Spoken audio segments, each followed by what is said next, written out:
കീമിലെ പുതുക്കിയ rank ലിസ്റ്റിനെതിരെ supreme കോടതിയെ സമീപിക്കാൻ പോവുകയാണ് കേരള സിലബസിലെ വിദ്യാർത്ഥികൾ. അതിനുവേണ്ടി അവർ ഡൽഹിയിലേക്ക് എത്തിയിട്ടുണ്ട്. എന്താണ് ഇവിടെ എന്തൊക്കെയാണ് നിങ്ങളുടെ അടുത്ത നടപടികൾ? എങ്ങനെയായിരിക്കും? അതായത് നമ്മൾ ഒരുപാട് തവണ പറഞ്ഞതാണ്, ഈ പുതുക്കിയ കീം റാങ്ക് ലിസ്റ്റ് പ്രകാരം കേരള സിലബസിൽ പഠിച്ചു എന്നുള്ള ഒറ്റ കാരണത്താൽ 10,000-ഓളം റാങ്കുകൾ കുറഞ്ഞ ഒത്തിരി കുട്ടികൾ. ഇപ്പം ഇവൻ്റെ കേസിൽ ഇവന് 1700 ആദ്യത്തെ റാങ്ക് ലിസ്റ്റ്, ഇപ്പോൾ അത് 2900. അപ്പം ഇവന് വിചാരിച്ച കോഴ്സിന് കിട്ടാൻ പോകുന്നില്ല. അപ്പം ആ ഒരു രീതിയിൽ കേരള സിലബസ് പഠിച്ച 85,000-ഓളം കുട്ടികളെ നേരിട്ട് ബാധിക്കുന്ന ഒരു അനീതിയാണിത്. അപ്പം അതിന് നീതിപൂർവമായ ഒരു സൊല്യൂഷനാണ് സുപ്രീം കോടതിയുടെ ഭാഗത്തു നിന്ന് നമ്മൾ ആഗ്രഹിക്കുന്നത്.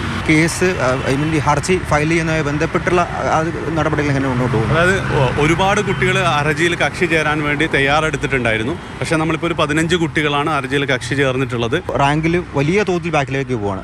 വിദ്യാർത്ഥികളെ സംബന്ധിച്ച്, കേരള സിലബസിലെ വിദ്യാർത്ഥികളെ സംബന്ധിച്ച് ഇത് എങ്ങനെയാണ് ഇത് ബാധിക്കാൻ പോകുന്നത്? ഈ സ്റ്റേറ്റ് സിലബസിൽ പഠിച്ചു എന്നുള്ള ഒറ്റ കാരണം കൊണ്ട് മാത്രം, അതായത് എന്നെക്കൊണ്ട് പറ്റുന്നത് മാക്സിമം ഞാൻ ചെയ്തു. ബോർഡ് എക്സാമിന് നല്ല സ്കോർ ഉണ്ടായിരുന്നു. കീമിൽ എന്നെക്കൊണ്ട് പറ്റുന്ന അത്രയും സ്കോർ ഞാൻ ഉണ്ടാക്കി. എന്നിട്ട് ആദ്യം വന്ന റാങ്ക് ലിസ്റ്റിൽ എനിക്ക് കേരളത്തിൽ നമ്പർ 1 കോളേജായ CET ഇലക്ട്രിക്കൽ എഞ്ചിനീയറിങ്ങിന് സീറ്റ് ഉറപ്പിക്കാവുന്ന രീതിയിലായിരുന്നു എൻ്റെ റാങ്ക്, കഴിഞ്ഞ വർഷത്തെ റാങ്കൊക്കെ വെച്ച് നോക്കുമ്പോൾ.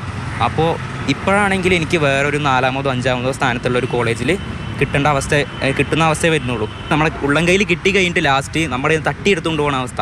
അതായത് ആർക്കാണ് നമ്മുടെ പരീക്ഷ എഴുതി ഒരു നന്നായിട്ട് പഠിച്ച് ഉറക്കുളച്ച് എക്സാം എഴുതി കഴിഞ്ഞിട്ട് അതിൻ്റെ മാർക്ക് കുറയ്ക്കാൻ ആർക്കാണ് ഇവിടെ അധികാരം കൊടുത്തത്? എന്നാൽ സർക്കാരിൻ്റെ ഭാഗം എങ്ങനെ അവർ സഹായിക്കുന്നുണ്ടോ അതോ മറ്റേതെങ്കിലും തരത്തിൽ? നമ്മൾ സർക്കാർ വൃത്തങ്ങളായിട്ട് ബന്ധപ്പെടുന്നുണ്ട്. സർക്കാരിൻ്റെ ഭാഗത്തുനിന്ന് ഒരു അനുകൂല നിലപാട് തന്നെ കിട്ടുന്നതാണ് പ്രതീക്ഷ. കാരണം സർക്കാരിനും നമ്മൾ അതേ ഉദ്ദേശം തന്നെയായിരുന്നു ഉണ്ടായിരുന്നത്. അവർ അവരുടെ മാക്സിമം എന്ത് ചെയ്തിട്ടുണ്ട്, ശ്രമിച്ചിട്ടുണ്ട്. പക്ഷേ ഉദ്യോഗസ്ഥ തലത്തിൽ വന്ന ഒരു ലേറ്റ് ആയതാണ് ഇതിലേറ്റവും വിഷയമായിട്ട് വന്നത്. ഈവൻ ഹൈക്കോടതി പോലും ഈ പുതിയ ഫോർമുലയുടെ മെറിറ്റിനെ കുറിച്ചൊന്നും സംസാരിച്ചിട്ടേ ഇല്ല. അത് പ്രോസ്പെക്ടസിലില്ല എന്നുള്ള ഒറ്റ കാരണത്താലാണ് ഹൈക്കോടതി അത് തള്ളിയിട്ടുള്ളത്.